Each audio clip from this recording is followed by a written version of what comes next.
Well, hello, White Sox fans. Welcome to another edition of White Sox Daily Live. Hopefully, that you got to go ahead and watch that Geo Gem and watch the White Sox pull one out tonight, and almost no hitter.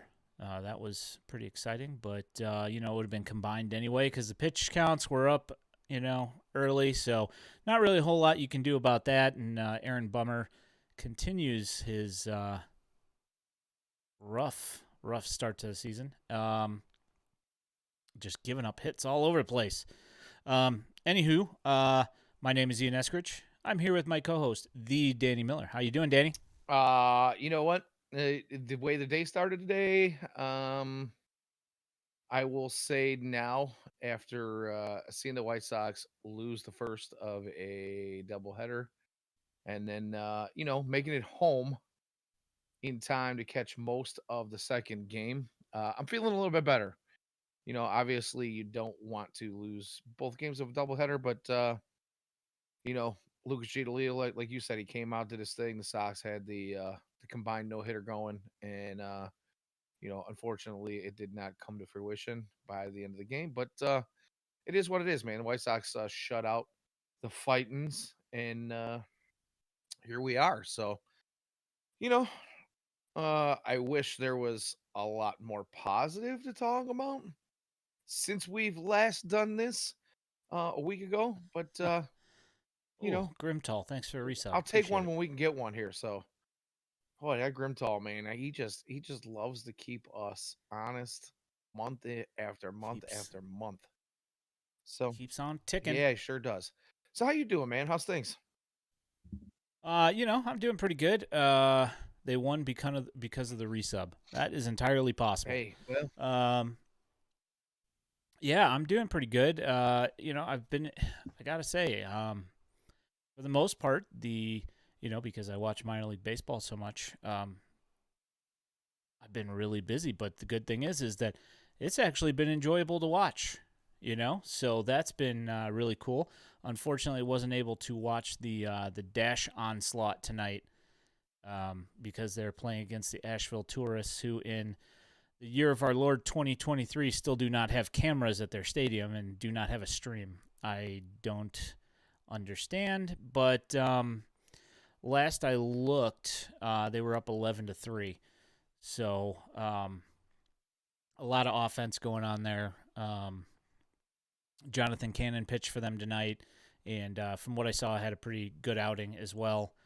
Um, Unfortunately, Sean Burke, made his way back from the IL today in indeed. for Charlotte, and his outing did not go quite as well as we would have hoped. First inning was great, 10 pitches, 3 groundouts, and then wheels kind of fell off with the command in the second inning, and he walked 3 guys. He struck out 2 in the same inning, but he ended up giving up a grand slam, so that was unfortunate. And he got pulled right after that because he had hit his 30 pitch mark. So that's a bummer, But what are you gonna do? First start, back from the IL. So That would be one of those starts where Rick Hahn would say something along the lines of he's hitting his benchmarks. He's he's on his timeline. We're not really looking at results right now. We just want to make sure that we've got goals set in place, and he's hitting those, reaching those goals, type of thing. He'll spin it, but like you said, he is coming back off of a long layoff, and it's just nice to see him back on a mound and to have some successes along with some hiccups, but again, it's it's first time out after a while. So you're gonna give the guy a little bit of leeway at this point in time, right? Oh, 100%. Yeah, 100%. And, the thing is that, I think that even, I think he had, I think he got pulled with like 49 pitches or something like that. Let me take a look here. Uh, he got pulled. Just did something goofy. Um, he got pulled with 43 pitches, and I'm sure that there was probably I'm sure that they probably had like a 50 pitch limit for him anyway, and they probably would have, even if he had pitched really, really well, they probably would have only had him get up and down 3 times, and they would have pulled him after the third regardless. Um, but five earned runs. He walked one in and then gave up a grand slam. So it's not exactly how he probably was looking to start the season, but overall not a bad you know at least in the first inning, he got out of there quick, and there was that. You could tell that he lost command of like pretty much all of his pitches in the second inning, and not really a whole lot you could do there. So, yeah, we'll talk over some of the other pleasing things from minor league baseball here in a while. I think But command might be a word we use a bit tonight. yeah. Um, So I guess we could start off with game one of today. Well, I guess we already started off with game two, but we'll start. We'll go back to game one here. Lance Lynn comes out, and in the first inning, as has been the case so far this season, his first couple innings were kind of rough. And the pitch count got escalated right off the bat. I think he had like 35 pitches or something in the first inning. Um, Yeah, so right around 70 or as more by the third, like not yeah, not ideal. yeah, I that's obviously I'm sure that that's something that they're looking to work on. You know, there's been a lot of discourse over the last, I don't know, say week and a half about whether Ethan Katz is actually any good at his job. Any thoughts on that? I mean,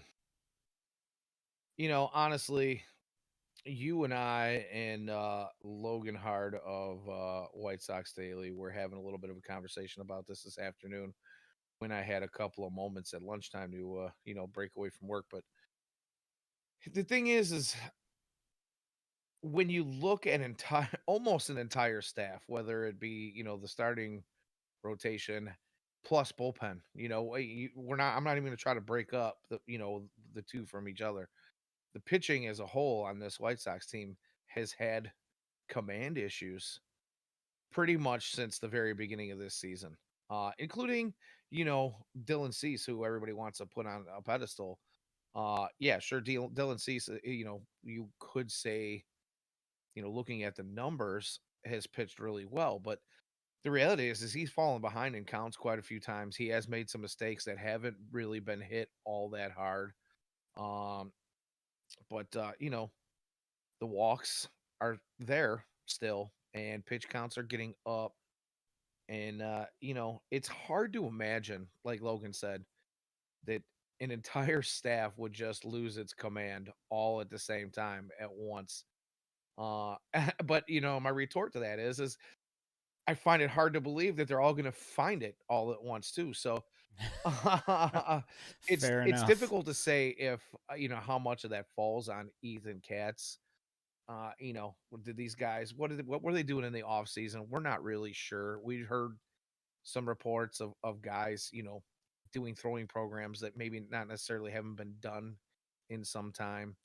Guys changing deliveries. Lucas Giolito was the one that's talked about the most. So I don't know. Maybe they're just working through some growing pains, but you kind of hope that those things work themselves out before the start of the season, right? Especially if you're starting those throwing programs early. So I don't know how much of the blame falls on Ethan Katz, but it does not look good. No. You've got an Yeah. entire you've got an entire MLB club full of pitchers that just seem to be kind of flat at the moment when it comes to command. Uh, I don't really know. I'd like to kind of get your thought on that because I'm flabbergasted. I really am at a loss here. Well, I want to, in a little bit, I want to get into the bullpen, and I kind of want to do like a confidence meter for you, and ask you how you're feeling about about particular members of the bullpen. But Okay. It's you ought to be know, interesting. this is yeah. Well, yeah, exactly. Uh, as far as I think with Ethan Katz is that when you've got 13 pitchers and they've shuffled several of them in and out, so I mean, really, that number's at like 20 already. Um, Right. when you're looking at command issues, and you've got, if you've got a pitching staff, and say you've got one guy who just seems to have lost his command, you can take some extra time with him, go over the film, and try and work through with him what has changed that seems like it's causing issues with his delivery or his mechanics or with his grips or whatever it is. If something's leaking, you can go ahead and look at that. There are there's so many things that could be possibly going wrong. Right. And when you've got 13 of them who are all having issues, or 12 of them who are having issues with their command, I have to think that Ethan Katz feels like the roof's caving in on him, because he's got pitchers that have elevated pitch counts through 3 innings almost every single game. He's got relievers who can't hold a lead to save their lives most of the time. Nobody's being a stopper. I mean, Raylo in this game, great, that he got through it and everything. But I mean, it's like every time you turn around, somebody's walking somebody. You're walking a 3-game series team record amount of players, opposing, members of the team, in the last series.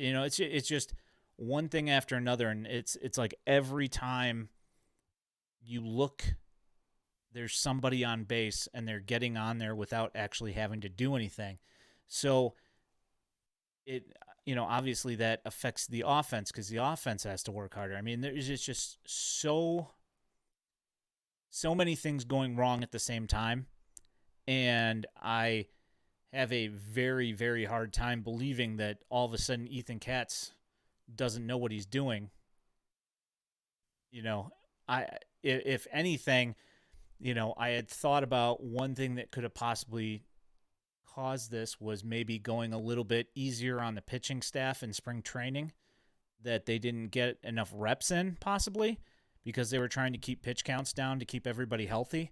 That could be one reason. I mean, there's just so many different reasons that things could be going wrong, and seemingly everything is. Right. you know, if you looked at their, I was looking at the league wide records yesterday, and like the White Sox would be in 6th place in the AL East. I mean, there's no 6 teams in any division, but if they were in that division, they'd be in 6th place. I mean, it's just ugly all the way around, and yeah, I guess that's my feeling on the whole Ethan Katz thing. Is I don't think that it's on him because and I don't, same thing. I don't feel it's on Grifol either, because every time he puts somebody in there, they just, like, the wheels just immediately fall off. So I Yeah, mean, it's can you? almost unfathomable, honestly. Yeah, it's insane. You're right. And I think you went before I kind of stepped on you there. I believe you were going to ask me, like, can you blame him? Can you blame the manager? And I'd have to say no. Obviously he sits in the driver's seat, right? And he's going to be the one that's going to take, most of the heat. We're already seeing the tweets out there on the socials, and anywhere you look and read anything about the White Sox, and people, there's that contingent of TLR stands still out there saying, "See, it wasn't TLR. Oh, those It tweets. was these Oh my heartless gosh. players who just Rick Hahn the con and blah blah blah blah." And I'm going, wait a minute, man. We said this last week. It's still only the middle of April. Let's pump the brakes on that a little bit. But it's also very hard not to be frustrated when you watch these games. I understand that frustration, but before we start placing blame and pointing fingers, you have to take a step back. And I said this last week and kind of look at where we can place the blame. And you're not going to have that cultural shift, that shift in mindset. And I mean, we're talking about a lot of moving parts that have changed over this past winter, with not just coaching staff, but with new tech, with new techniques, with new types of training, new types of coaching, new philosophies on how things are supposed to be done. All those moving parts, you're not just changing one cog in the gear here, right? You are realigning every piece of equipment, Changing the whole gearbox. right? And you're tweaking things from, you know, front to back, top to bottom. You might need to continue to tweak things for a while to find that sweet spot. So I just, want to reiterate, yeah, I'm trying to be patient. It's difficult, It but I is. but I'm trying to be patient. They have been a tough watch in a lot of cases. Again, have they been more entertaining in some instances? Absolutely. But you mentioned the fact that it seems like the offense it kind of does its thing here and there, and the pitching just can't seem to put it together. But the Sox are not awful in runs scored right now, right? They're probably a little bit better than middle of the pack. They might even be close to top 10, I would say, in runs scored. But they're tied for second to last in runs allowed, if I'm not mistaken. I don't know if that changed at the end of this game. But I was just kind of looking Yeah, I'd at have these to things look. this afternoon. But the run differential is not great. We're Well, for the record, I don't think it was that bad actually. well, I I think they were like guess. negative 17 before today. I mean, I guess it's just you're probably yeah. I think they're like negative 19, something like that. It's Well, not if it, I awful thought, considering. Yeah, I don't know. I think they're at 84 or 85 runs scored somewhere. I don't know the exact number, but you're right. You're close either way. But when you are looking at the amount of runs allowed, especially from the bullpen, which has been kind of the Sox bread and butter, or at least was touted to be the Sox bread and butter the last couple of years here. And it hasn't been awful up until this season, really, honestly, right? There have been some hiccups here and there, but golly, I mean, this year they are just giving up all kinds of runs, and the offense yeah, does seem to be clicking. And you're sitting at 104 or whatever it is, 106 runs allowed versus the 80 some odd runs you're scoring. You're gonna lose games. You got to get these things. Command, there's that word. You got to get the command together. We got, I mentioned in that chat that you and I had this afternoon with Logan, and I think one of the things I said is these guys look like they're trying to Picasso a lot of things. They're trying to paint corners, and they get behind an account, and then they've got to throw a fat one over the middle. And teams are not going to. These are major league hitters, and we haven't played slouchy lineups. We can look at records, but for the most part, I mean, most of the lineups they've faced are they have the potential to do some damage. And if you're going to throw some mistakes over the plate or throw that fat one because you're so far behind in the count, you have to. Guys are going to tee off. It's just how it's going to go. So my thing is, I'd like to see these guys attack a little bit more early in at bats, both sides of the ball, but yeah, especially the pitching staff. Just get out there and attack. Throw your best pitches up there. Let these guys and don't hang them.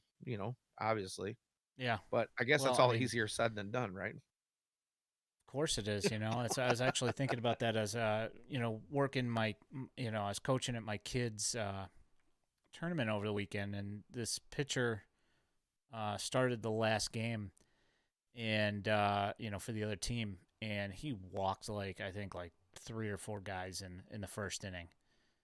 Um, and they managed to get out of it, only giving up like a couple of runs. And the second inning, I think he walked two to start off the next inning, and then they pulled him. And you know, he couldn't throw strikes, and so he gets moved to first base. And there's another pitcher that's pitching who walked a couple of guys, and he's like, "Hey, you're good, man. You're good. Just throw strikes." And I'm sitting here thinking to myself, well, if it was that easy, why didn't you do it? I mean, like sometimes, it's not that easy that there's just a switch that you can flip, and Right. then, all of a sudden you can throw strikes. One of the things that Steve Stone likes to say is, what's his best pitch? And it's strike one, you know? So, it's you, part of the problem is that the pitchers aren't getting ahead in counts because they're, starting counts off 1-0 half the time. Right. It's hard to pitch around first pitch balls all the time. Right. And that's the So thing. Like you look at, we talk about Lucas Giolito having an outing today, right? He goes 6 innings, gives up 0 hits, only 1 walk, 7 strikeouts, 1 hit batter, I believe. Was it? Yeah, there was a hit by pitch in there. So he had 2 base runners, 1 walk and 1 hit by pitch. Uh, but I mean, the thing is, at the same time, we're talking about a guy who's no hitting the Phillies and only makes it through 6 innings with 102 pitches. And why is that?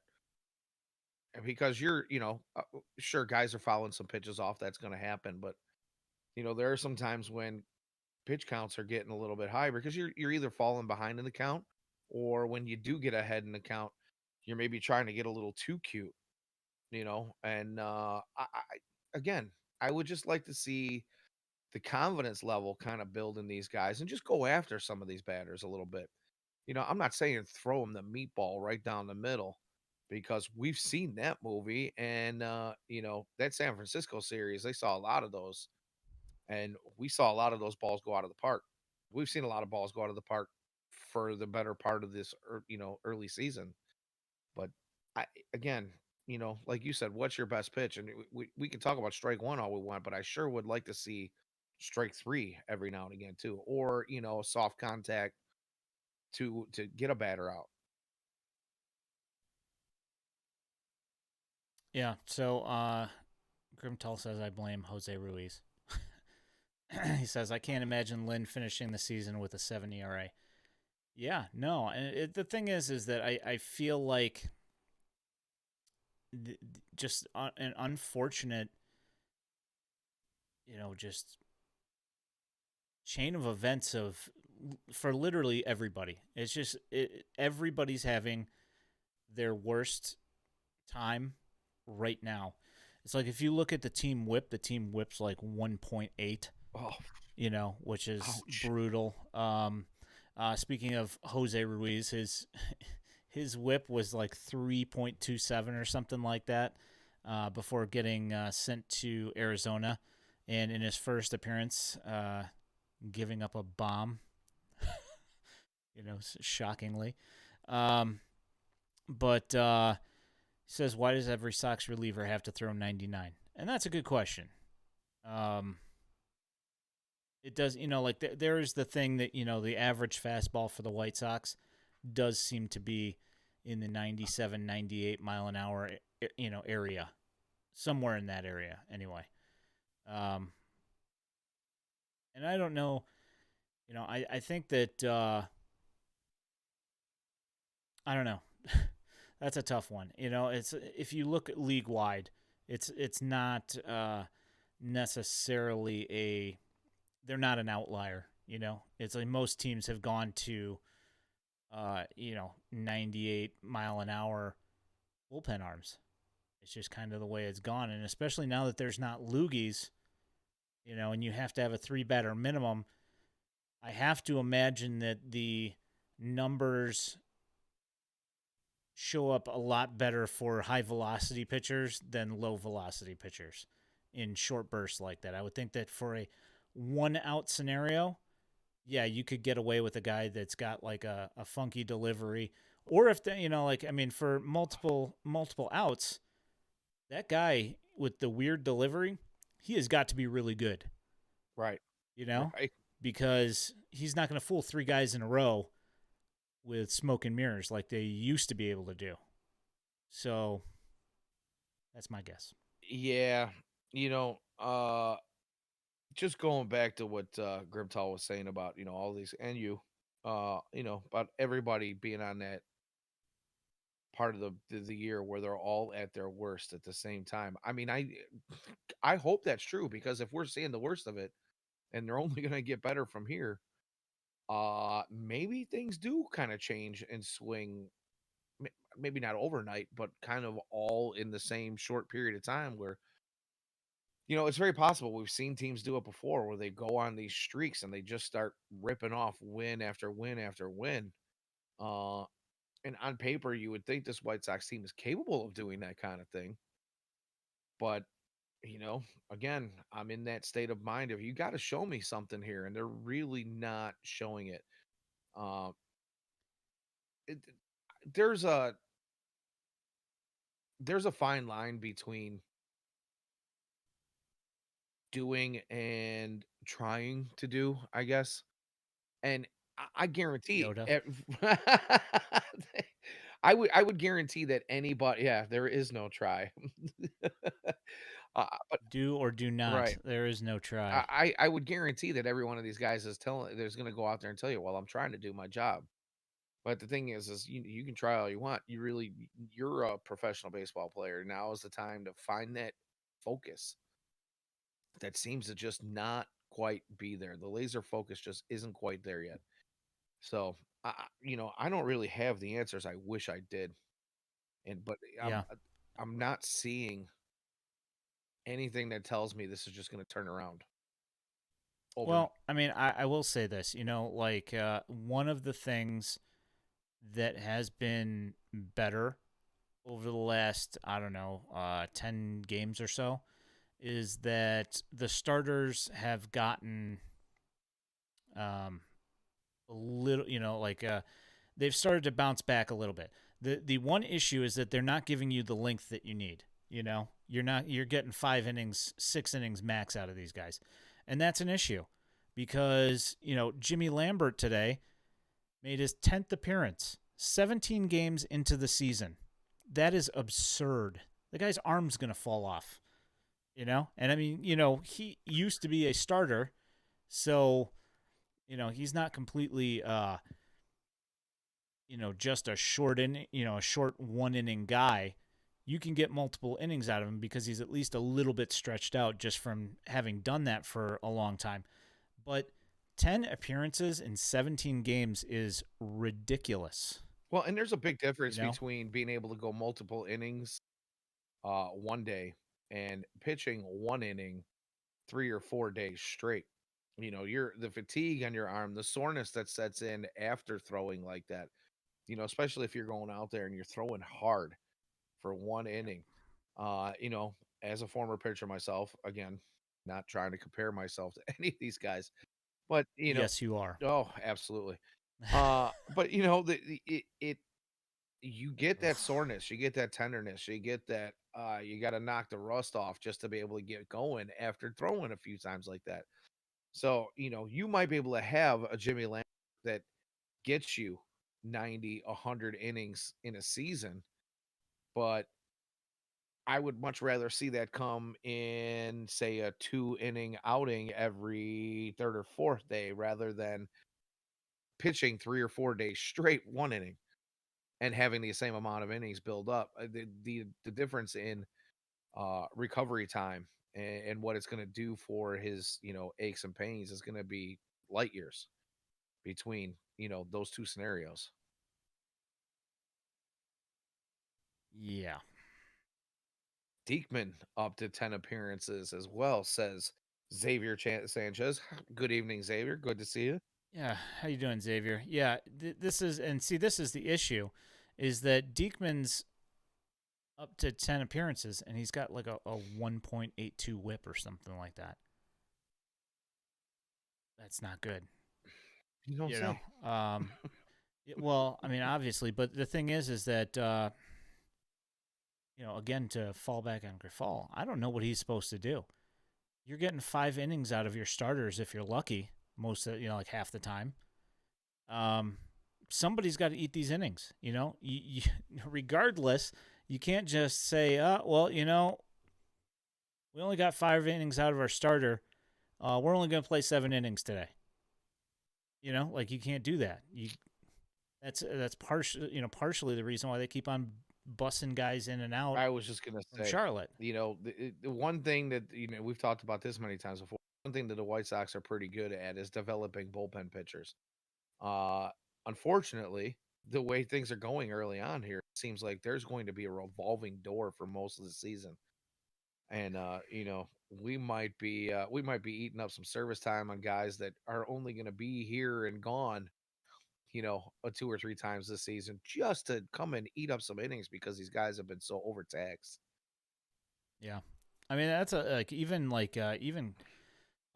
starting pitcher number 5, who's sitting at a 2.20 ERA. He's only got 16.1 innings in 3 games. So even though he's not given up, he's given up 4 runs in 16 innings. That part's great. The fact that he's, getting a decent amount of strikeouts per game for the most part, that part's great as well. Oh, but the pitch counts themselves. Not awesome. Yeah, well, he's almost, he's at like I think his walk to strikeout ratio is like it's entirely too close. He's walking almost as many guys as he's striking out. I think it's like if he's striking out 5 a game, he's walking 4.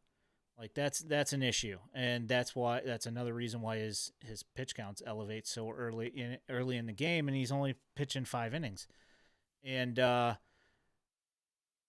like that's that's not useful through an entire season. No, it is not. Because all it's doing is just taxing the bullpen over and over and over again, and obviously we're seeing that already with multiple guys with 10 appearances through 17 or 18. What is it, like 18 or 19 games now? 18 games now after the second game? Yeah. I mean, that's just 7 and 11 they are at this point. So, yeah, 18 games. Oh.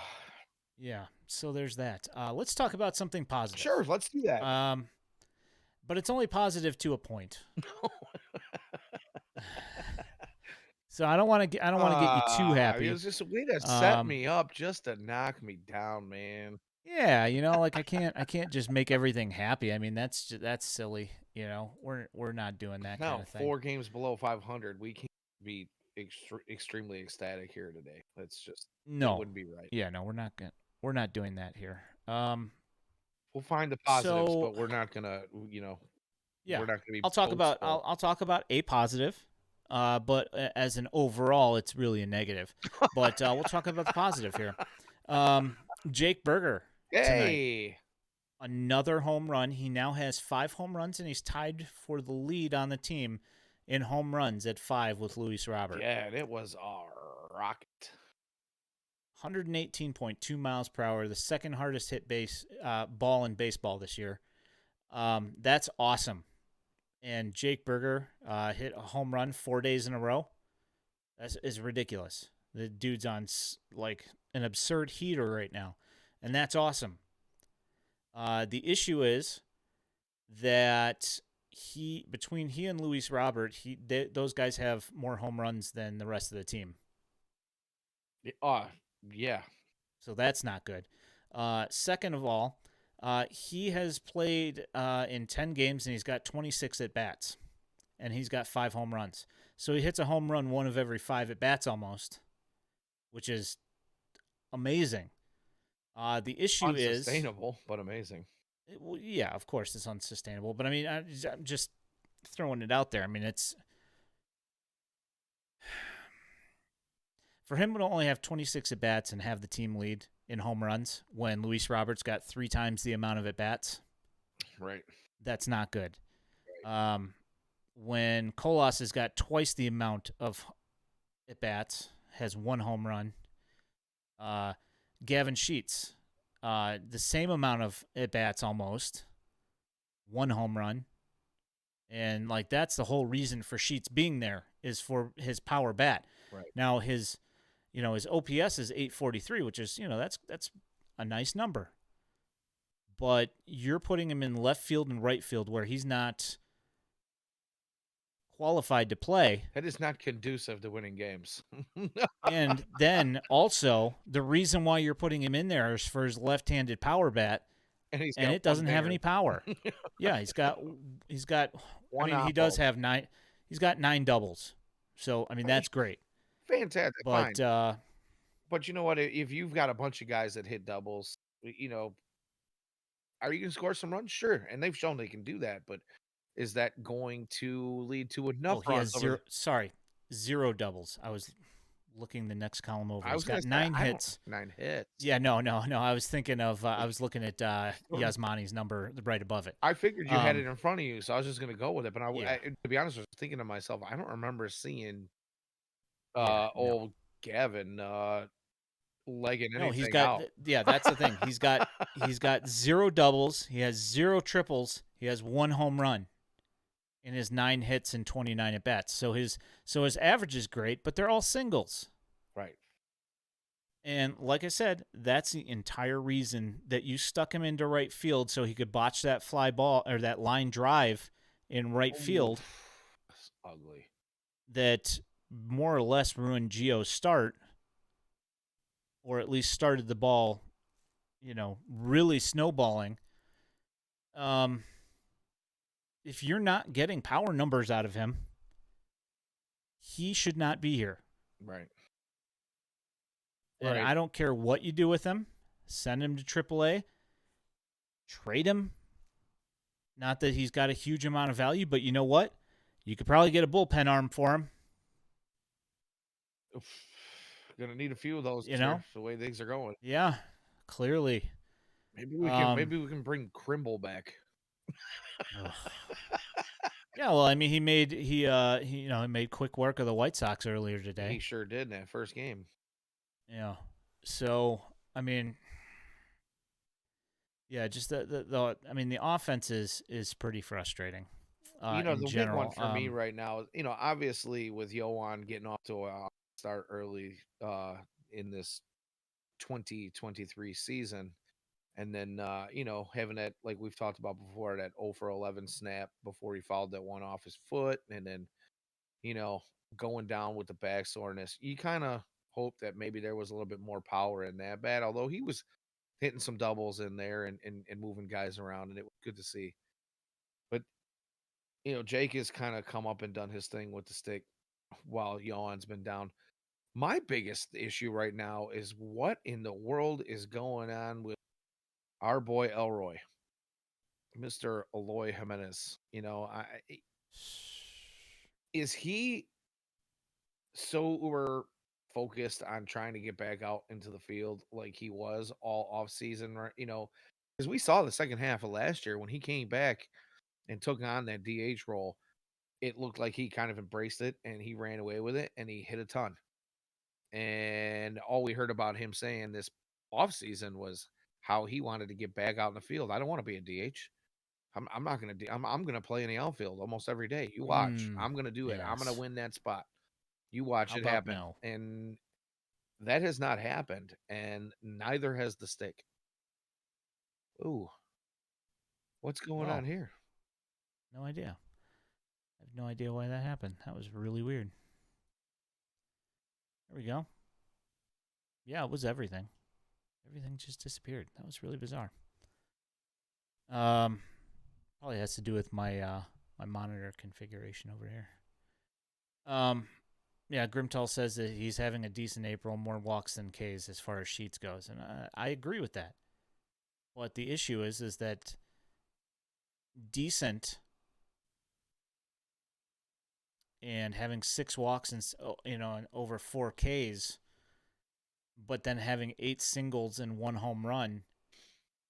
If you can't play defense, you don't have a job in Major League Baseball doing that.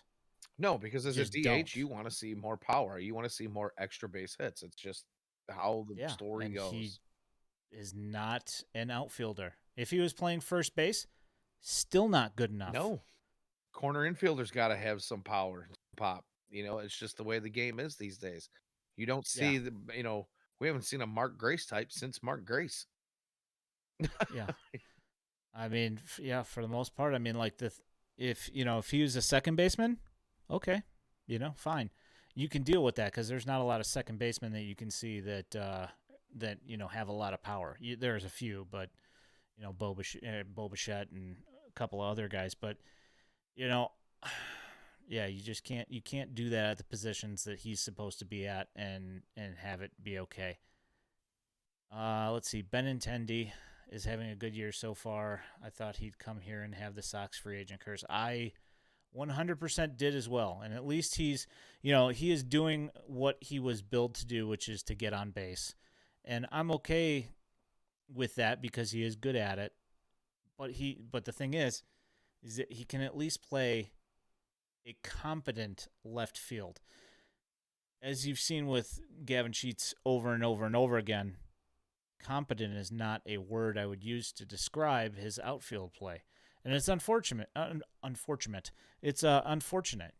I wish that he was at least halfway decent at the outfield, but when he's out there flopping around like a fish, that's just it's no bueno. It costs you games doing that. So I mean, the still frame of him laying on the ground, looking over his his right shoulder back towards the infield, even though the ball was actually already past him in the outfield, was like, I mean, that picture was worth 1,000 words. They were all so four-letter words. ugly. Yes, 10, at least 10 words. How about that? All right. Ugh, man. Um, yeah. So let's go ahead and I brought up something positive, so we could feel good about ourselves for a few seconds. Sure. Um, enough of that. All right. Um, uh, let's go ahead and move to the bullpen here, Oh, and and there we go. I'm gonna bring us I'm right back going down. to. Yeah, no, absolutely. Like I said, we can't have too much. We can't have too much feeling good because that's not realistic. I want to keep true to how White Sox fans actually feel here with this. Um, Present company included, by the way. yes. Um, let's go ahead and with 1 being the least and 10 being the best, and they can all have the same number if you want. I'm just simply giving you a grading scale here. Do that. Let's just go ahead and go in. Hold on 1 second. Let me go ahead and bring this up right here. Where's that? Right here. Dooby dooby doo. Oh, this is. Oof. I mean, I don't mind giving my opinion and throwing my assessment out there, but ooh, this is it's gonna be hard Oh, to be Dial Steak, how nice. you doing? Good to see you. She says you guys are a Whoa. 10. Hey, all right. Well, I'll take that. Yeah, absolutely. Don't get that too often, No. especially Grimtall. Especially Grimtall saying stuff like that. He's not nice. Yeah, well, He says, I'm not going to blame Gavin. I wouldn't blame Gavin either. I'm 100% with you on that, Grimtall. This is 100% a roster construction I was issue. just gonna say. This is not a Gavin Sheets issue. The thing about, and here's the thing, Gavin Sheets was never a power hitter. They projected that he would have power, but his game has always been bat to ball, gap to gap doubles. That's always been his thing. And they got lucky that they caught lightning in a bottle and, got like, 14, 15 home runs or whatever it was out of him last year.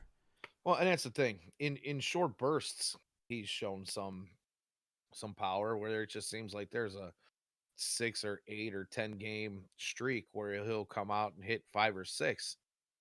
and some of them are moonshots. You know what I mean? They're Yep. they're upper tankers in some parks and concourse shots, but the consistency just is never really been there as far as Yeah. having that It's big not. lefty Yeah. power bat. And you would hope that his bat would play at the cell or whatever you want to call it, the down arrow field, the U.S. Comiscular Park. Yeah. With the short porch, friendly right field out there, you would think that it would play for him. But a lot of his home runs have come oppo. And so, I mean, it's difficult to kind of pinpoint why a guy his size isn't hitting fat bombs out there in right field, but it's not happening Yeah. It's regardless. just not. It's not. It's not his thing. It's not that he doesn't have power, because he does have power. It's just the home run thing's not like his primary skill set. Um, and it's the thing is I've always liked him. Throughout the farm system, and I like Gavin. It's just that he's A, not an outfielder, and B, power's not the main component of his hit tool. Like, that's just not what his deal is. Like, he was always one of those like middle of the road power guys with a really, really good hit tool. And is what it is. What you gonna do? All right, so uh Bullpen. Oof. All right, here we go. all right, so let's go ahead and start with a guy who just came back. And I'm only gonna talk about the guys that are currently on the 26-man roster. I'm not gonna talk about guys that got sent down like Schultens or stuff like that. I'm not gonna talk about those guys. Okay. But speaking of, did you happen to catch Jesse Schultens' return to Charlotte the other day? Did you happen to see the tweet on that? I did. He's not happy. He's back in Charlotte apparently. No, he wants to be with the big league club, and he showed it. Yeah. Yeah. Yeah, I think he had 11 Ks. I mean, just I think. he was, yeah, he was putting a little stank on it down there Yeah. in Charlotte. Yeah, that was nice. Yeah, That was, it's not often that you get to see stuff like that. All right, so let's go ahead and start. Grimtall says nasty. Yeah, Yes. he was. So the scenario that I'm gonna pose two different scenarios. And I want you to grade it 1 to 10. Okay. 1 not confident at all to 10 extremely confident.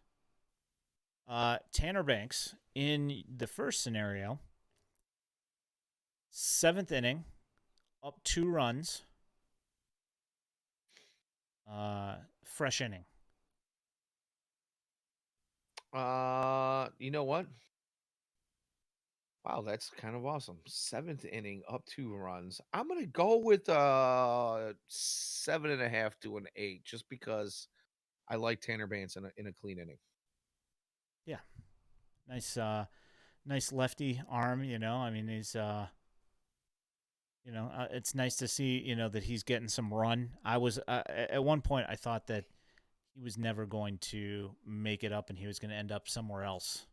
But he's been nice out of the bullpen for the Sox. Yeah, he's no spring chicken, but he's got some confidence, and I like it, especially with like I said, the clean inning. Yes. Now, 7th inning, men on first and second, up 2 runs. Well, now, I think that confidence drops down to. I'm gonna put a little more confidence in him than some of the other guys in the bullpen, so I'll drop that number to about a 4.5, say 5. Yeah. I'll run right in the middle of the pack at 5 with him, just because I'd rather see him than some of the other people out there. Okay, that's fair enough. Now I'm going to use the two same scenarios for all these guys. Okay. But I'm going in alphabetical order. All right.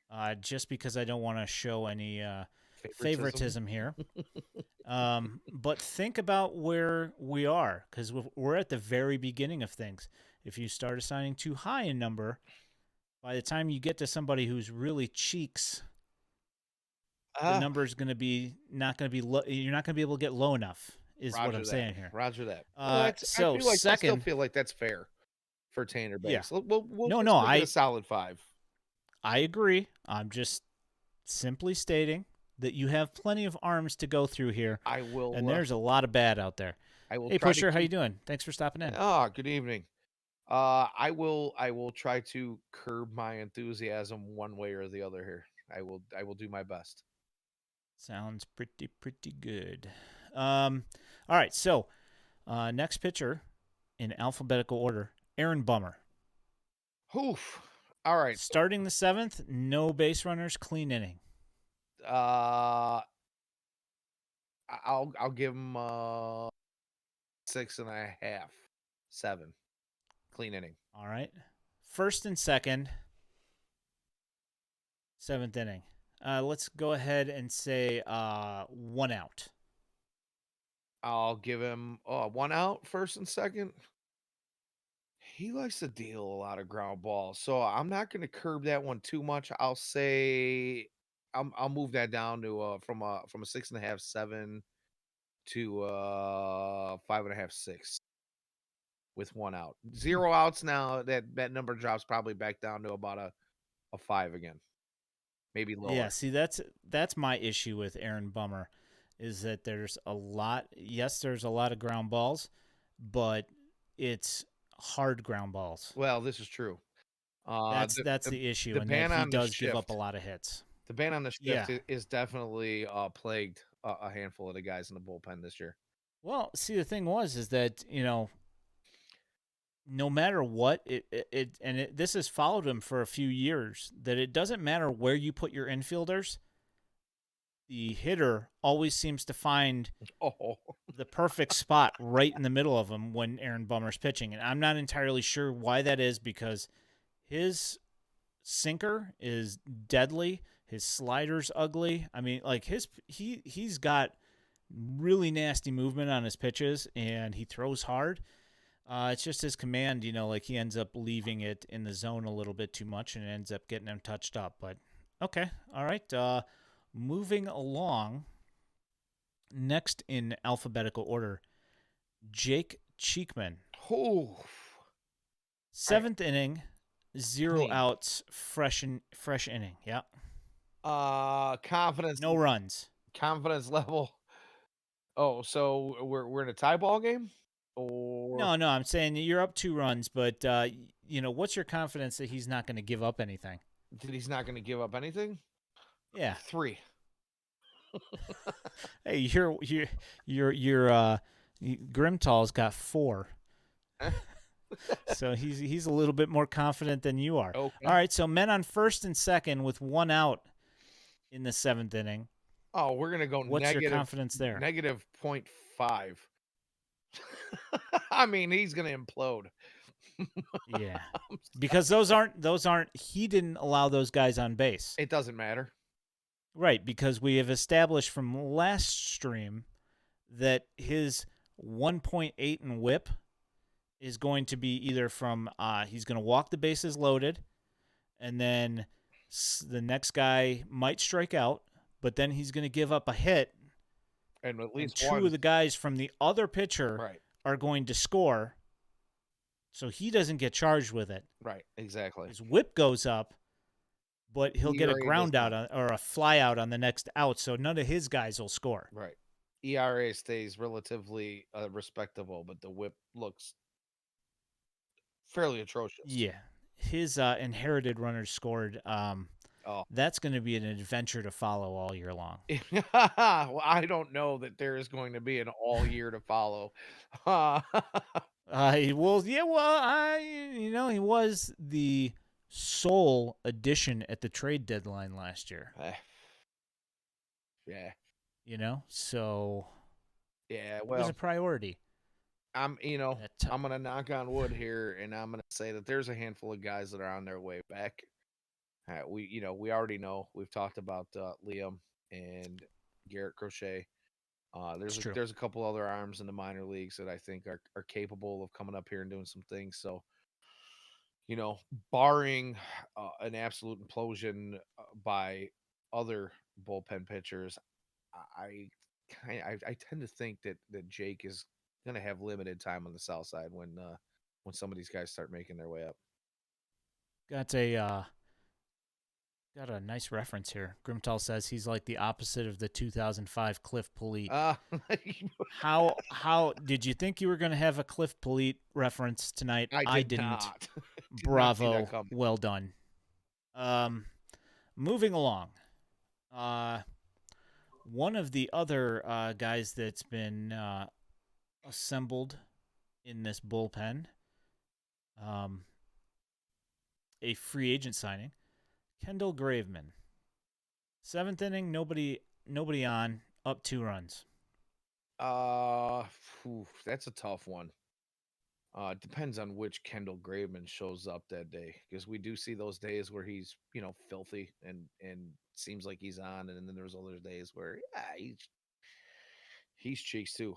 So I guess in a clean inning I'll give him a 5. That's exactly what I was going to say, because your odds of a solo shot, it's a 50-50. Heads or tails. Yeah, pretty You don't much. know what you're going to get. You might could get a walk and then and then a home run. You could just get a solo home run. You could get 2 strikeouts and a ground out. You just don't know. Right. If you get focused, lights out Graveman, could be a great inning. Could come out and get you a 8-10 pitch 1-2-3 inning, or you get the other Kendall Graveman who doesn't have focus and like you said, comes out and walks the first bat. If he walks the first batter of the inning, forget it. It's Yeah. If he struggles through the first batter inning, you can tell pretty much right away whether he's got his best stuff or not. Yeah.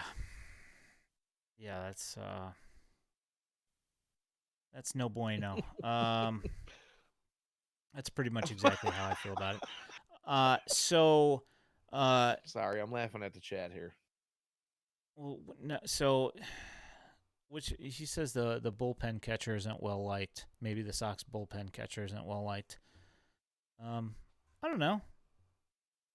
I haven't heard anything about either of these guys, so I'm not entirely sure. Maybe they got BO. I don't know. I don't know what the deal is. But okay, so men on first and second, Kendall Graveman up 2 runs. What's the odds that you are going to leave that inning with the lead still?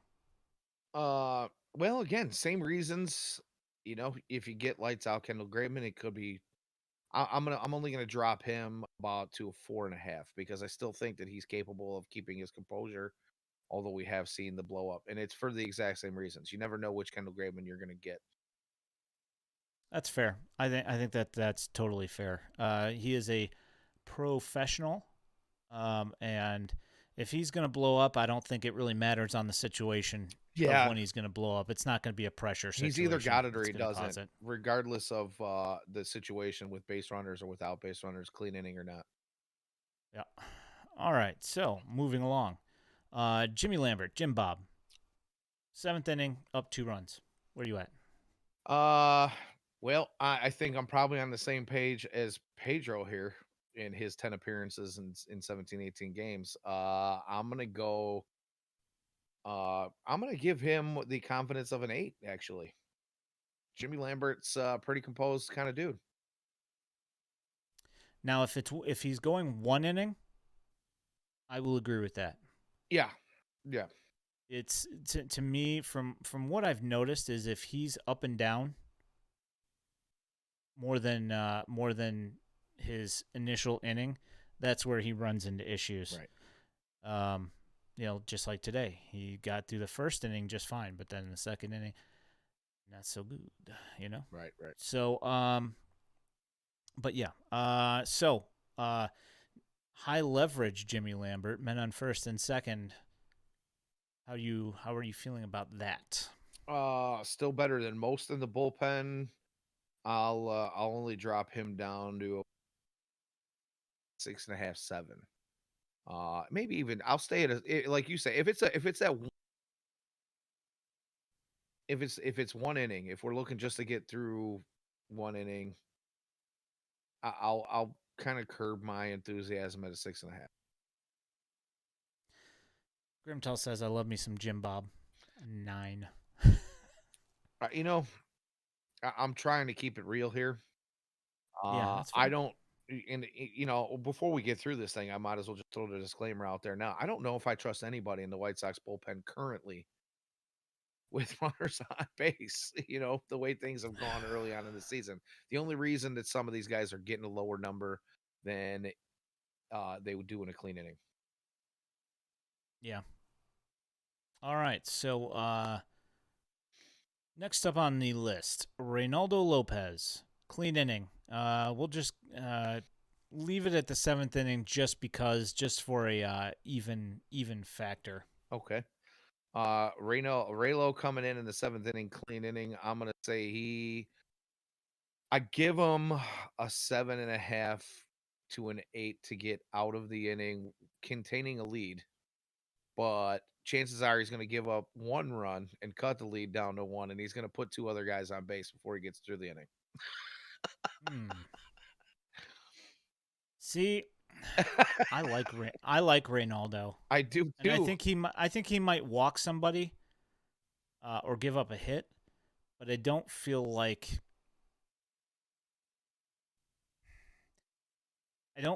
he's I feel like he's better than that, I guess. Okay. Is the way I'd put it. I feel a little bit more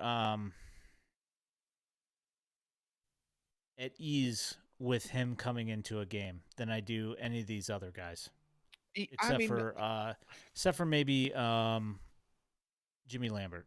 and that's pretty much where I was at. I gave Jimmy Lambert. I'll give Raylo a 7.5. I think that's fair. With men on base, I would give Reynaldo I'd keep it pretty a close. higher grade. I would say that for me, Reynaldo would have the same grade across both, kind of along the same lines, a la Kendall Graveman. That I'm not worried about the pressure of a situation getting to Reynaldo. Me neither. The command, that's where I think that he would have like a thing. And also, I'm going to throw this out there.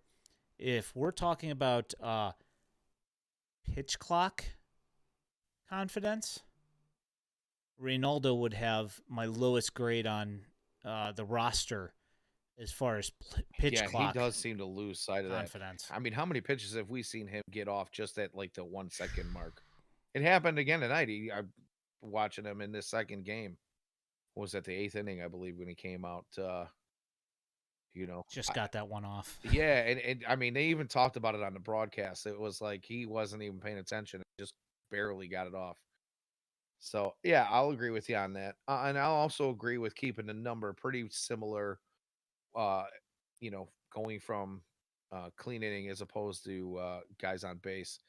Uh, my only reason that he's not higher or not as high as Jimmy Lambert is I have confidence that Ronaldo is going to get through an inning without giving up the lead. The thing is he's going to make it interesting.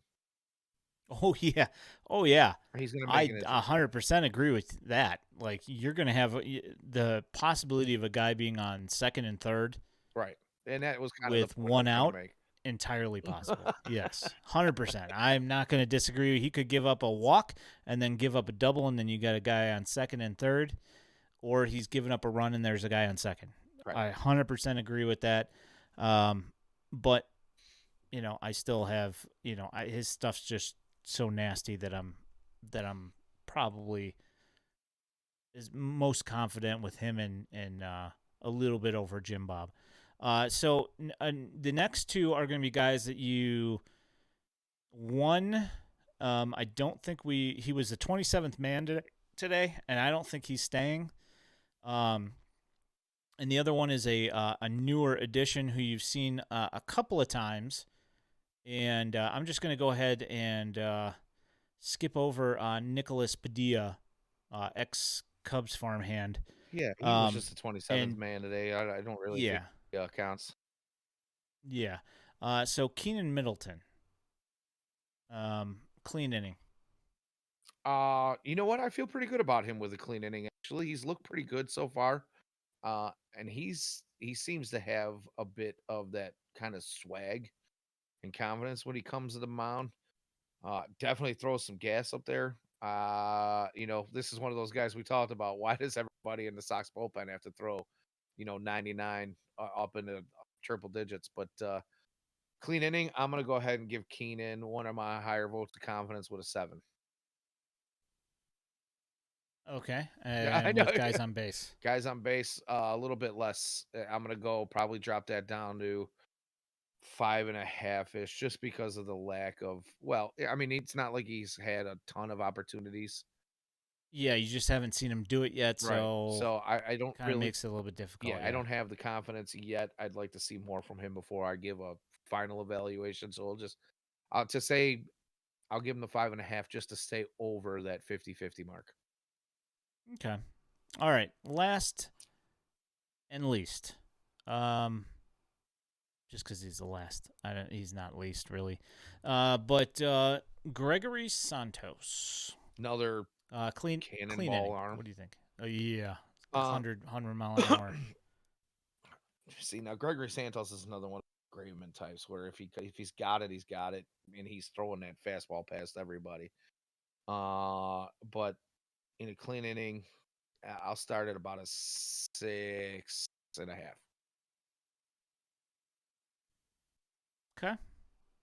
Guys on base. 4.5. 5. You think I'm selling them short, or am I you are being very generous. Okay. I mean, well, I again, think if he came into an inning with guys on base, I have zero confidence. I guess he's not at least giving up one. Okay, all right. Well, if we're talking about giving up one, I see now. I'm thinking more like the lead. But then again, if there's 2 guys on base and we've only got a 2-run lead, chances are he's going to throw that. He's going to throw that 100-mile-an-hour fastball that's middle, and somebody's going to get a hold of it. Somebody's going to smoke it in the gap, and your guys from first and second are both going to score. Because I got to be honest, John Rudels. Hello, John Rudels. Yeah, the thing about him is, he throws the ball hard, but that four-seamer is straight as an arrow. It doesn't Nick do Birdie-ish, if you will. Yeah, it doesn't do anything. Yeah, it's tough. So I guess I can agree with you there. You my opinion on that one. I'll go lower. Yeah, I just I if there's guys on base and you bring him in, I just feel like it's gonna blow up. It's like throwing gas on a fire. And the thing is that it's not that I don't like him. I just think that he doesn't have the experience yet. And I'd like to see him command a really good wipeout pitch. And he's got a couple of pitches actually that move, but he doesn't command them quite as well as you'd like to yet. It says he's 6'2", 190. I don't know about that. That's Santos also sounds very generous. Yeah. Okay, he looks like a beanpole to me. Yeah. Oh, well. All right. Well, I mean, right, I guess so maybe I feel like he's taller than 6'2", but if he is, then he's definitely heavier than 6'2", or 190. That's what I'm saying. Yeah, that's what I was thinking. Grimtall says I miss Jimmy Guns. Yeah, well, is he still on the Yankees? I believe he is, but I believe he's hurt. Again? Yeah, I think so. Jeez Louise. Let me take a look at this. I mean, is he just coming back from being hurt? Yeah. I thought this was his first year. Let's see. Maybe that's what it is. They're expecting him back soon. He was in spring training. Let's see. He's got 7 games this year. Okay. 6.2 innings pitched. 0.75 whip. Yeah.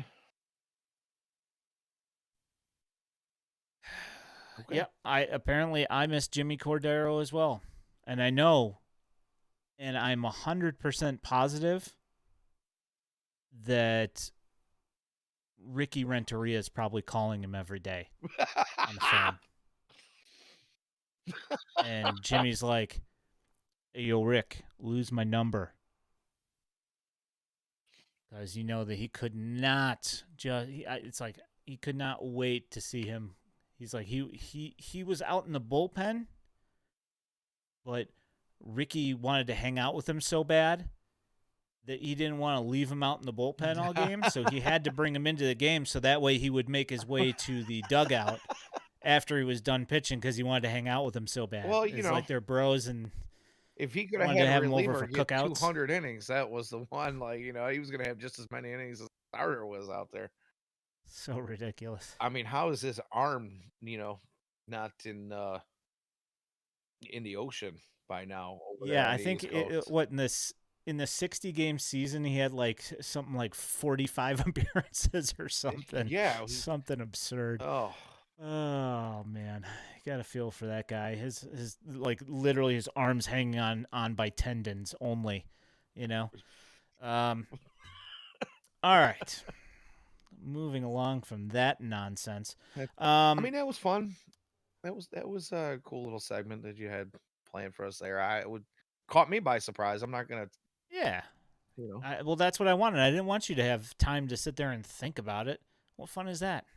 No, I mean, and again, this is just going off of, like you said, this year's early appearances, because there are some of those guys in years past where I would have might have had different grades for them, but Yeah, thus 100%. far in the That's that. 2023 season, this is what I'm seeing. Yeah, well, we'll see what happens. Like I know that this is one of those stupid things that Hawk Harrelson would always say when he would talk about how the Latins loved hot weather. Um, I feel like as it gets warmer out, that the staff is going to get that the command's going to get a little bit better, which I'm hoping does help with some of those elevated pitch counts, at least to a moderate amount, at least like allowing them to get through another inning. Not like saying that these guys are all going to be throwing complete games when it gets warm out because that's stupid. But No, but we don't want to see anybody taxed by, the end of May. yeah, the bullpen can't handle that. No. So Hanser Alberto got moved to the IL. He was doing okay.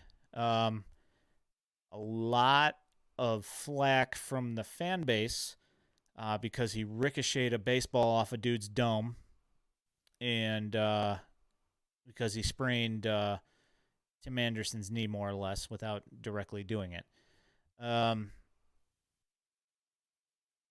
He was getting a lot more. But my biggest thing was not so much that he was just getting a lot more playing time than I had hoped. But what is Pedro to do when your roster is all Band-Aid? Yeah, no, I hear you.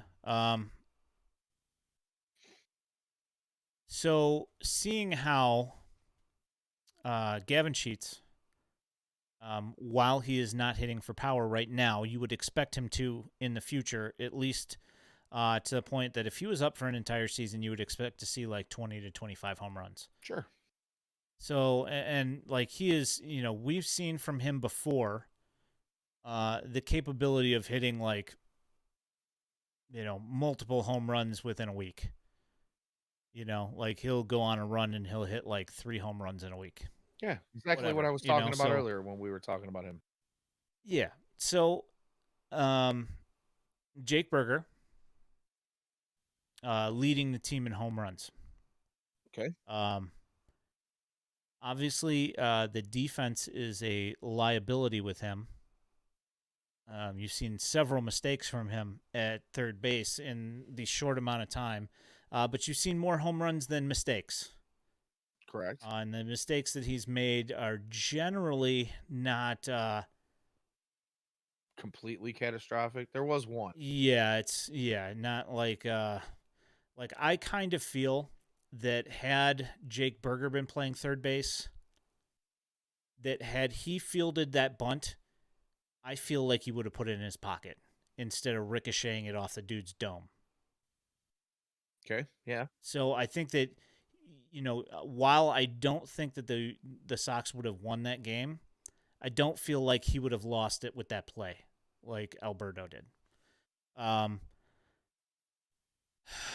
Romy's a tough one because offensively, we've had this talk before, and I mean you saw those defensive plays that he made out there tonight in left field.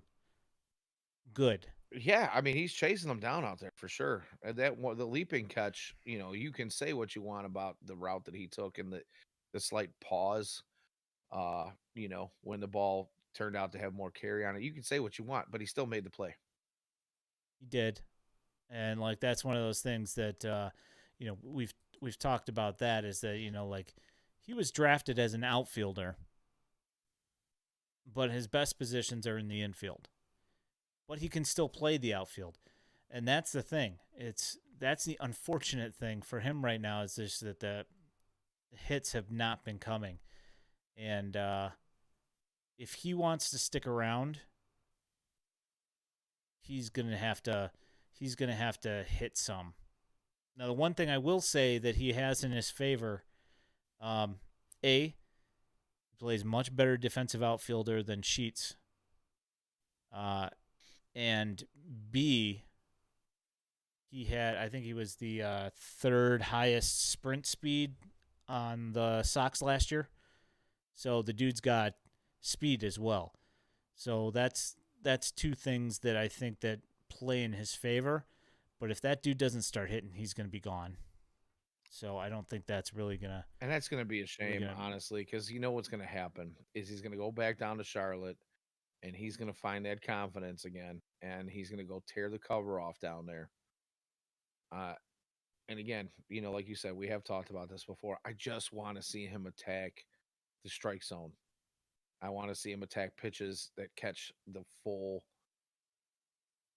width of the plate, and he's laying off some good pitches that I'd like to see him put some wood on, plain I and agree. simple. Um. So and then Lenyn Sosa. He's the other one. Um. Saw some really nice defensive play out of him tonight. Um. And the bat's definitely been better than Romy's has. Um, and I feel like, I've had this conversation many times. People are, they say, "Oh, I'm a Lenyn Sosa guy, not a Romy guy. I want Lenyn Sosa up." And like my whole thought on that whole thing was, I don't think that it's an either or thing personally. To me, it's I see the use for both of them. And I I do think that too. Lenyn Sosa would be my starting guy. But Romy in a Lenyn Sosa, or not Lenyn Sosa, Larry Garcia type role of how you would actually want to see Larry Garcia Used right used sporadically. if he was capable of playing a decent defense, which he has proven that he could not. But if you were in the delusional world where Larry Garcia could play many positions and actually field them, and using him as a defensive sub late in games, that's kind of where I see Romy Gonzalez. But the thing is that I see the potential for the bat. I Right. just think that it's one of those things where it's going to take him time to get used to and get that confidence to be able to do it, Right. And I think was which is unfortunate. it was maybe late this weekend or even yesterday after the game was canceled. There was a Pedro Grafal presser recently, and he said something that made me hopeful that these guys might stick around for a little bit longer than some fans might be comfortable with.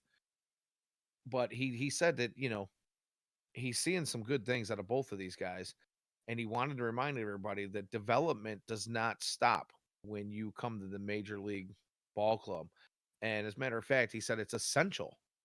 And I might be, I'm not. This is not a direct quote, but he basically said it's essential that These guys come up, they get the playing time, they get the training and the coaching and the instruction to continue to develop at the major league level, and they get them the experience and to put them in the positions in the right situations to continue to develop. And honestly, sending these guys back down to Charlotte, the only benefit I see from that is, when we start seeing some of these other players come back and they're healthy, and you know, you're going to start seeing less and less of Lenine and Romy. The only reason I could see to send either one of them back to Charlotte is to continue to get them playing time.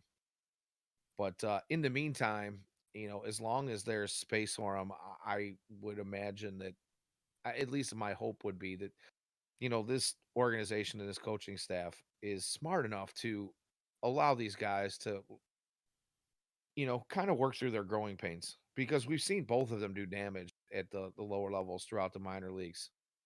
Uh, it's not without possibility that they can't do the same thing at the major league level.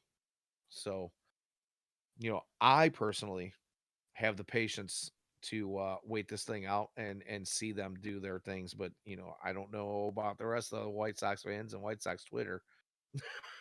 So there's a lot of them already calling for these guys. Yeah, that's unfortunate. I feel well. I mean, Lenny and Sosa less so. Um, I'm fairly certain most of White Sox Twitter would love to see Romy Gonzalez Oh, just they've all wrote them off at this point. yeah, which is unfortunate. I think that in the if given the ability to be able to play all the time, I feel like he would take some steps. I think that this the way that he's and it's of no fault of Pedro Gafal's. I think just that the sporadic use and the fact that he's got 23 at bats through almost 20 games right now. He's never like I don't feel like he's that guy where you can just do that to him and he's going to perform. Right. It's probably going to take him a lot longer to figure this out. I think that, say he was on the A's. Oh, they'd have him up and playing every day all season long, because He they would be already know playing that. every day. I mean, you're talking about a team that's already in the tank and not looking to do much. Yeah. So that's where the development is key thing is going to play through for him. Unfortunately, the White Sox are a team with playoff aspirations. Yeah. No, I feel that if he was playing for the A's, he'd probably be hitting, he would probably by mid-season he'd probably be hitting 275, 280. And I don't know if he's going to do that here. Yeah, with Because 12, at this 13 rate dingers. yeah, I mean by the time we get to mid-season he's going to have 100 at bats. Right.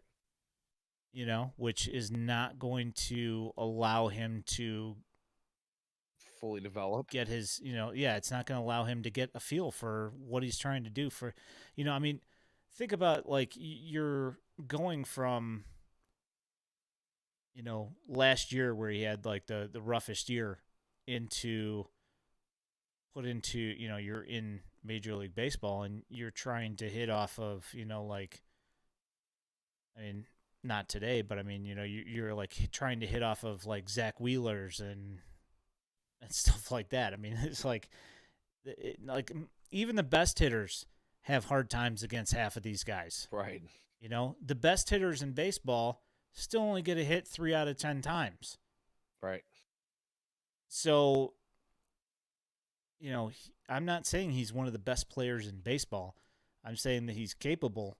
But, like when you're facing that kind of competition and you get, when you average one at bat a game, it's going to be hard to get into a rhythm and be able to hit somebody like that. Right. You're only getting live. It's not likely. You're only seeing live pitching 5 or 6 at bats a week.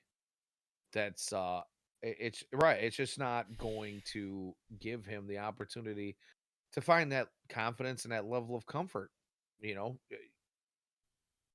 taking all the reps and all the instruction that you can get in side sessions, pregame warm-ups and batting practice and all these things, that's all fantastic. But there's a difference between, going out there and swinging off of, the the tee or in the cage with the machine or, whatever it is they might be doing that day, whatever drills and whatever batting practice they're taking. And there's a lot of guys out there that hit well during those situations, but in-game situations is a completely different scenario. And every at bat is different than the last. So to find that comfort level, you've got to have a level of consistency when it comes to playing time, and he's just not going to get it. 100%. That's pretty much exactly where I'm at. So when Hanser Alberto comes back, you have Adam Hazley, you have Jake Berger, Romy Gonzalez, Gavin Sheets, and Lenine Sosa. I'm assuming that when Alberto comes back, one of those guys is going away. Because I don't see that they keep any, like, I don't see them letting go of Hanser Alberto yet. I don't either. Yeah, I think it's I think that Well, I mean, you know, you have the meme, I do have the meme. and it's I think it's fairly accurate at this point in the season. Hanser Alberto is Pedro Grifal's Liori.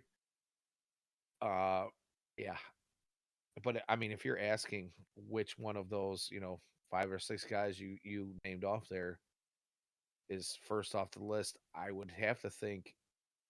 My personal opinion, it's got to be Hazley, just because of what I said earlier. You can't really send Romy down because he is a jack of all trades. He play pretty much any position on the field, and most of them he can play them more than competently defensively. Whether or not Grimtall says maybe they'll make an example out of Hanser. oh, And that I I really just don't don't see see it. that with him being Pedro's boy, and like him specifically calling him and saying, "Hey, I'd like you to come out to Yeah, the White I Sox." mean their history alone tells me he's going to stick around for at least a little bit. Yeah. If he doesn't pull it together, that might be something that we're revisiting down the road a little bit further here, where maybe they finally kind of say, okay, it's just not working out. But he's probably going to get the benefit of time more than any of these other guys. Yeah, no, I mean the Hazley thing, yeah, I agree with that. He's probably the first one to go. The hard one's going to be is when Yohan comes back. When Yohan comes back, then you have to either cut Romy, Sheets, or Berger. And I don't think it's going to be Sheets or Berger. But I don't see how you can justify keeping Sheets around with Berger, because Berger's actually he's generated offense, and Sheets doesn't play defense. Yeah, So Jake if might you not need a play late, defense well, but he does have a position on the field other than DH. well, I mean technically Sheets can play first base, but so can Jake Berger. Right. So I mean, I at this point, that's a tough one. Well, That's a tough and then one. the You know, other like the question thing is that oh, go ahead. I'm sorry. well, I mean Sheets is hitting. I mean, he's got an 843 OPS. Romy Gonzalez has got a 260 OPS. You know what I'm saying? But I think that obviously, I think that those numbers will go up for him. Yeah, they won't stay But that low. yeah, I don't think so. But I don't think that they'll be as high as Sheets. But I will also say that in 2021, when Romy Gonzalez came back after the lockdown and was the first 2020 guy in Birmingham since Aaron Rowand in 2000 or whatever it was. Um, he hit more home runs that year. I think he had something like 10 less home runs that year than Gavin Sheets had his entire minor league career.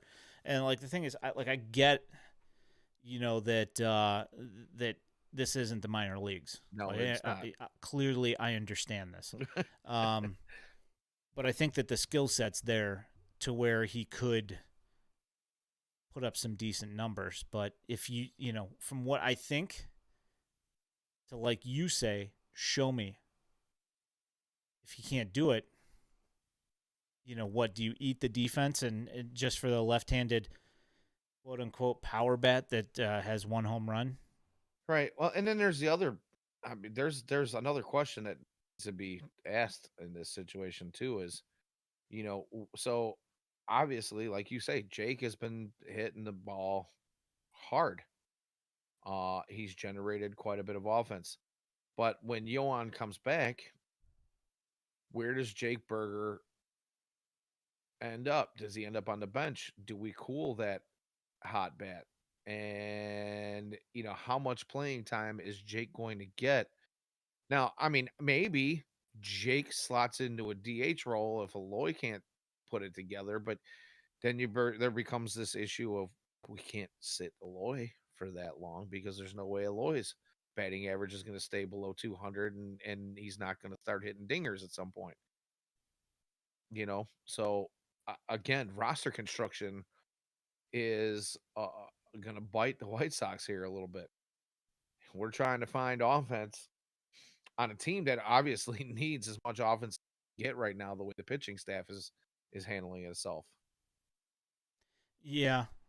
I mean, yeah, the whole thing's frustrating. I mean, this is something that, like we're talking about this same thing, for 3 years now with the roster construction, and the thing is that, yes, they let Jose Abreu walk, but they added a bunch more guys that are, from the minors who play the exact same position or, can play that position, DH first base, So it's just Yeah. what a pain.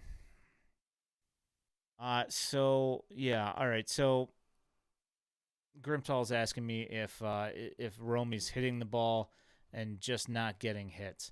And like the thing I said he doesn't look comfortable. He's lined out hard quite a few times, but he does K and he grounds out too. And so I just wanted to check out his I was BABIP. gonna say, is he getting BABIP? I don't know. I don't know that he is. His BABIP is 250. Yeah. So. Where his normal BABIP numbers throughout his entire minor league career, and even with the White Sox in 2021, in his brief call up, have been in the mid 300s his entire career. So he's 100 points below that. His ground ball percentage, though, is down from a majority of his career. His fly ball rate, though, however, is quite a bit lower. Yeah. So Again, I think I don't know. it honestly to me just like you say, he doesn't look. I wonder if he's just not found that confidence in himself yet. You know, uh, God, I wish there was a way to get this guy playing time every day, like you said. Let's get him. AAA. There you go. Let's get him. That's it. Yeah, the only thing is he's already shown that he's got all the confidence in the world, and it's a matter of giving him the confidence that he needs to, and the playing time that he needs to build that confidence. That just show him what other people see in him, that he is probably more than capable of hitting major league pitching. I will say last year his AAA numbers not good. No, that's true. So he had a couple of games where he was pretty decent, but the problem was that it was a really abbreviated stay. it might be not a bad. It probably would be a good thing for him at this point, looking and seeing what his numbers are. It would probably be a good idea to send him to AAA to get him back up and rolling, and then try and jumpstart him so when he comes back up, because I assume that they will probably bring him back up at some point due to some injury or another, Yeah. that he can just kind of get in and continue going. But see, here's the problem is that while he's doing that kind of thing, Lenine Sosa's been here and he's hit those home runs or hit that home run, and he's got base hits, and he's playing decent defense at second base, and he can play shortstop as well. You know what I mean? Right. Yeah, I do. I He do. can't. So it's like if they send him down, Well, maybe he doesn't make it back up. Maybe he does. I don't know. It's just kind of one of those things that, and it's like this for every guy. there's a But lot of what ifs surrounding, and the reality is, I mean, these are all questions that are legit questions. But if the core of this roster stays healthy and does the things that they're supposed to be doing, these guys they're bench players. If Tim Anderson comes back healthy from his knee thing, in 2 or 3 weeks from now, and Yohan Moncada's back, uh, doesn't become a season long issue. Now we're looking at maybe one of the two of them sticks at second base. Right now that looks like it would be Lenine, but I think Elvis Andrews is probably going to be that guy that's going to earn himself the extended look there as well too before somebody says, okay, you know what, it's time to sit down. Even though you and I and who like to pay attention to career norms have seen that this is basically a return to who Elvis Andrus has been, as opposed to the guy that we got the last 8 or 9 weeks of the season last year. yeah, Uh but again, I think he's probably going to get that extended look before anyone else. In reality, maybe both of these guys might be better off where they're getting extended playing time down at AAA. It's a tough decision. I don't well, envy see, Pedro Grafal and having to make these roster moves and work through it with the rest of the staff. But oof, what is it? You look like you have that look. I know that look. You've got some witty info for us there. it's not witty. It's No. I just mean, I the should the say the smart, probably. problem. The problem is that you send Lenine and Romy packing back to Charlotte. They've packed the roster in Charlotte with 30-year-olds. Yeah, You know, so then now you've got Eric Gonzalez there, who's been okay. I mean, he hasn't been terrible. He's done a pretty decent job there. But Yolbert's there. Laz Rivera's there. Not that whatever. I mean, he's a decent little player, but he's not like one of the top guys. But then and then you've got like that outfield's a right, mess. right. Um, so no, Laz Rivera is not 37. Um, yeah, maybe 27. I don't even think 28 maybe? I don't. Is he 27. is he that old? Yeah, I was he gonna was say drafted out of he's been in the system for a while. I didn't he think he was that has. old. Um but I mean he's 27. I mean, I feel like Lenine's been in the 28 maybe. system for like 30 years and he's still a kid. Yeah, he's 29. Oh, Laz is 28. okay. All right. Yeah, he's 28 until September. All right. All right. Um and like let's be clear here is that Laz is he's an org depth guy. He is. Like the only way that he's making it to the major leagues is if four other people die.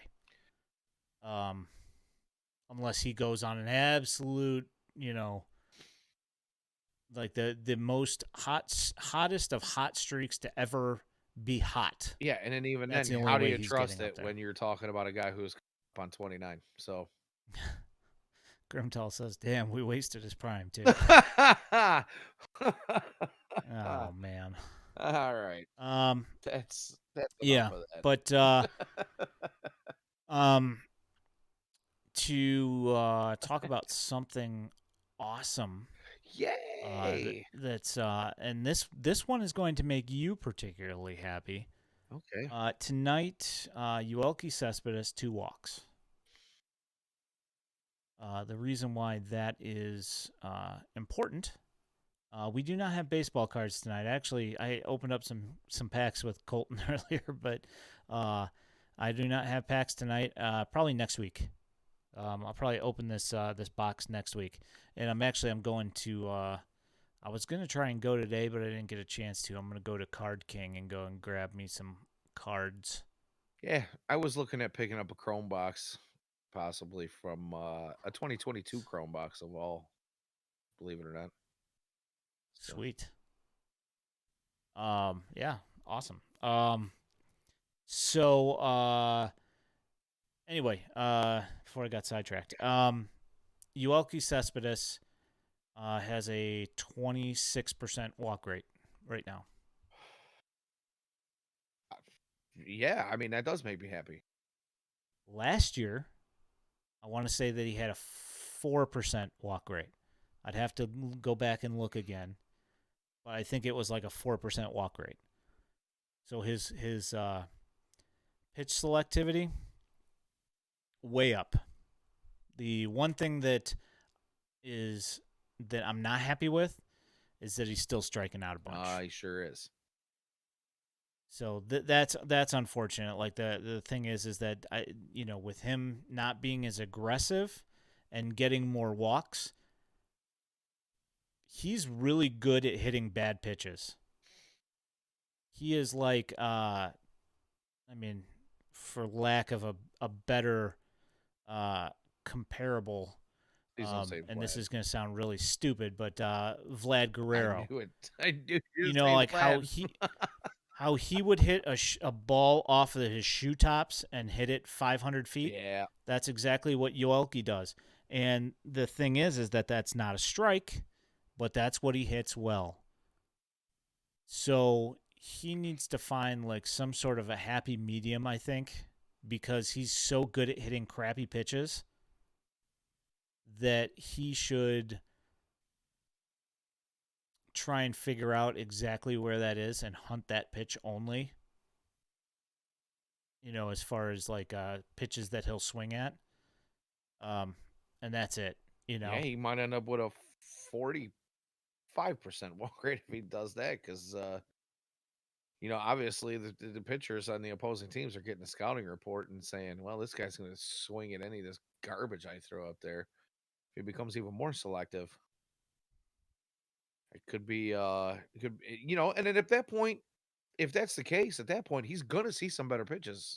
It, you know, it, it, who knows how long that's going to take, but apparently, he's not a child anymore either.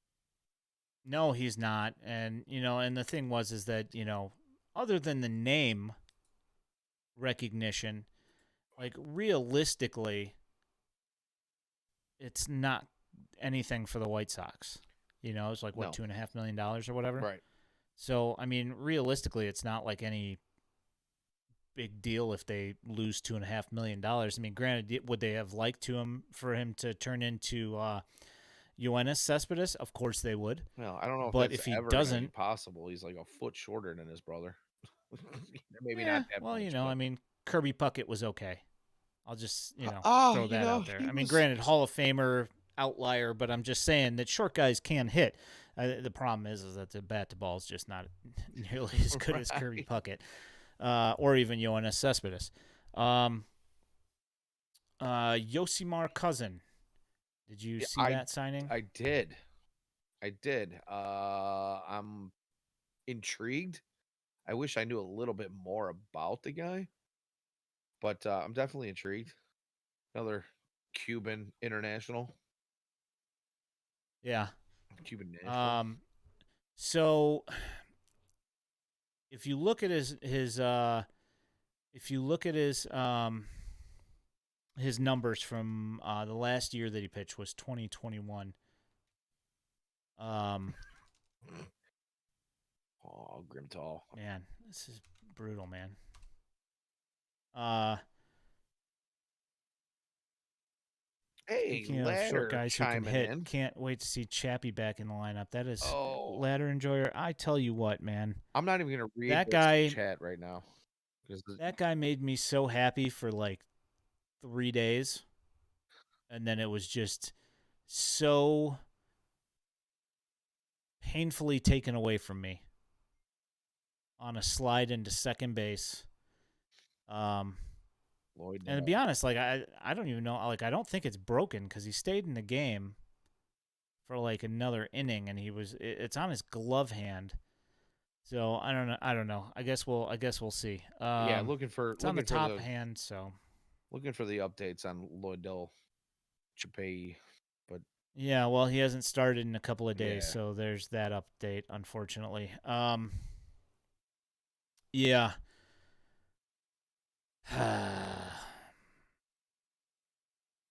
yeah. Anyway, yeah. So Yosimar Cousins, a cousin. So the book on him apparently is that he was like one of the top pitchers in Cuba, and he was very outspoken about wanting to get a contract in Japan or Korea or whatever and go make money. And apparently, the Cuban team was afraid that he was going to jet and defect at the Olympics, so they didn't put him on the Olympic team. And after that, his numbers tanked, and then he requested to be able to go out and sign elsewhere, and so he did with the White Sox, and it was $2 million for a 2-year major league contract. So the good thing about that is that it's not international money, so you don't have a 26-year-old, I think. 20 I think he's 26. 26 or 27. You don't have a guy that's that old eating up your international money. So I don't know. We'll see when he gets here. I haven't heard. My apologies. I haven't heard anything about when he's coming to the White Sox or whatever, or like what their plans are for him or anything like that. So I don't know. I guess we'll see. Oh, I don't hear you. I did Did you mute myself in yourself? again. Yep. Ha ha ha ha. Over here ripping haters and coughing. I'm muting myself for this. It's the old cough button. Uh-huh. Yeah, no, my question for him is there any difference between international pool money and major league contract? Because he defected a couple of years ago now. He's not a No, yeah, defector. there is a difference. There is a big So difference.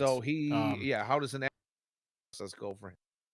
so I think that the issue is because he was trying to get his the okay for him to sign here. That it took a while for him to be able to sign, but because it's a major league deal, he shouldn't have to wait for like all those like they're not going to wait for all those tax laws. It's more like Oscar Colas type deal, where like he didn't want to, sit around and wait. Although I guess he didn't he? I'm trying to think Yeah, of Colas did a guy who actually. Colas missed bypassed that for the taxes. over a year. Yeah, I'm trying to think of who forwent the there's a guy that didn't sit around and play in the DSL. Oh, Colas didn't play in the DSL. No, but he He missed just us. didn't play. He didn't Yeah, play but at I all. think that was Yeah, I think that was because he had to wait for his deal to post, and it didn't post until January. Is That's that what it okay? was. All right. Yeah, it wasn't that he waited for taxes. He just couldn't sign until such and such a time, if I remember correctly. Anyway, um, Yeah, but it's yeah, all that so stuff is that's kind of very confusing to me. I'm sure, and I've read, so many different articles and explanations, and it's still. I mean, you got to be a tax lawyer to get through some of the information on how some of this stuff works. The rule books on all this stuff it's quite involved. it's that you can't get that bonus in the United States, or you have to pay the United States taxes. Right. So they stay in the Dominican, so they get their bonus there, pay far less taxes, keep more money, and then they come over the year after that where they're making minor league money now instead of their bonus. Right. So, I mean, it makes sense for them so they can establish that generational wealth for their families and whatever, which is awesome, fine. Just the issue being that because they jacked around with the dates that people can sign, that it like eats up an entire year. And when you've got a guy like Colas who is not going to sit in the Dominican and like go through and learn how to speak English and whatever and do all that stuff, he's going to jump levels. It doesn't really make as much sense. So I don't know. We'll see. We'll see where he ends up. I assume that they'll probably fast track him. Since it's a $2 million 2-year deal, they're not going to let him sit in the minor leagues. Either they're going to sign him and they're going to see what he's got in AAA, and if he gets to a certain point where it looks like he's going to be worth something, they'll bring him up and maybe they'll throw him in the bullpen, or maybe they'll just cut their losses. I mean, it's $2 million. You hope that you get lightning in a bottle. If you don't, you don't. Right. We'll see. I mean, but he's got he's got 95 miles an hour plus a plus slider, and then I think he throws a curveball and a change as well. So, I mean, it's worth taking a risk on for $2 million. I mean, $2 million is, when you're signing a free agent, it's nothing. So, Let me we'll ask you a see. quick question. Like, Yeah. how many people are you seeing in the chat right now on your end? You guys want to I sound don't. off? Who's in the chat that's not a sub right now? Do we have anybody that's not a sub? I haven't done this in a Let's while. see. I'm Oh yeah, wondering if it's toss that thing up there. yeah, is it worth it? I don't know. Just do. You could do one of the do one of the VIPs if you wanted to too, because they in here. Yeah, but this is a good place to leave off. I talked about I think at least a couple of the major stories and interesting things going on. Let's go ahead and just throw it out there and see who gets it, huh? All right, I got to. I don't know. We got to do like one of them. Have like some sort of a minor league thing here, and I got to get Dan Victor on here so we can chit chat and have fun with all that stuff. It sounds like a good idea. I have to talk to him. White Sox Daily .substack.com. You can find this podcast. You can also find, oh, look at that. Danny Miller, WSD, gifted one sub. Thank you, sir. And who is it? It's a pusher. How you like that? Hey, all right. There you go. Congrats, Pusher Robot. You have a great night. At Daily White Sox on Twitter. We have Facebook and a YouTube where you can find this stream.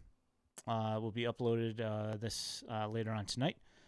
At iEskridge on Twitter. Danny's at Danny Miller WSD. Thanks for coming and hanging out in the chat. Thanks for talking to us and giving us interesting info. If you haven't had a chance, go check out our guest spot on the old Locked On Sox pod that we were guests last week on. how many times Yeah, can I what say day was that? guess? Was that Friday? Thursday. It was Well, I Friday. think it dropped Friday. Yeah, it came out on Friday. So me and Danny were on Locked On Sox with our buddy Nick Morowski from Good Guys Talk Back, and obviously Locked On Sox. Yeah, that was a good time. Go check it out. Good conversation. Yeah, so until next week. Next week we'll definitely have some cards to open. Definitely some prospect stuff. Hopefully we can finally get an Oscar Colas, which we haven't gotten one yet, for crying out loud. And hopefully we can get an auto other than Benjamin Bailey, who got DFA'd. So, anywho, yeah, thanks to everybody that came and hung out. For myself, Ian Eskridge, and my co-host, the Danny Miller. You guys have a great night. Thanks.